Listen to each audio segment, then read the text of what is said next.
let me down. Don't let me down. Welcome back to Water's World. Fake news in the tank news and real news. That's the subject of tonight's Water's Words.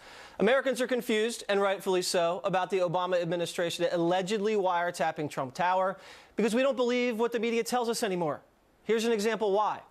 On January 20th, the New York Times published a headline that read, quote, "Wiretap data used in inquiry of Trump aides."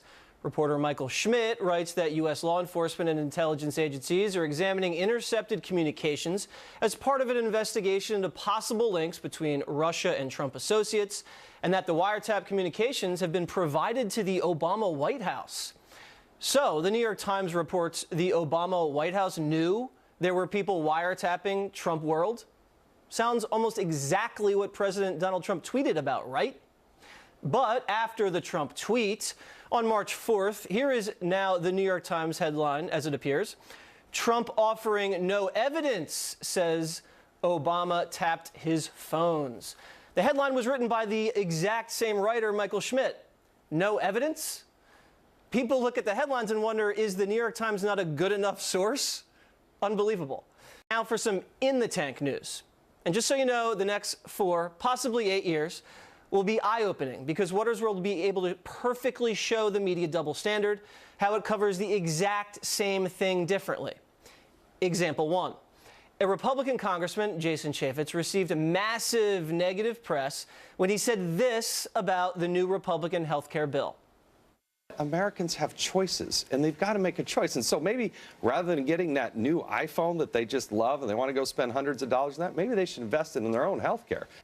The congressman received wall-to-wall coverage on cable networks for this so-called insensitive gaffe. But wait a second. I remember another politician saying the exact same thing and receiving zero negative press attention. Roll the tape. What I would say is if you looked at that person's budget and you looked at their cable bill, their telephone, their cell phone bill, other things that they're spending on, it may turn out that it's just they haven't prioritized health care because right now everybody's healthy. Nobody actually wants to spend money on health insurance. He said the exact same thing, but when a Republican says it, it's a gaffe. Example 2. Ben Carson said this a few days ago. That's what America is about. A land of dreams and opportunity. There were other immigrants who came here in the bottom of slave ships, worked even longer, even harder for less. Immigrants or slaves? This soundbite was the lead story on many liberal shows. It was called a gaffe, racially charged, and historically inaccurate. But guess who else said the exact same thing? Certainly it wasn't easy for those of African heritage who had not come here voluntarily, and yet in their own way were immigrants themselves. So you see, there's a different standard when Democrats say something because the press is in the tank.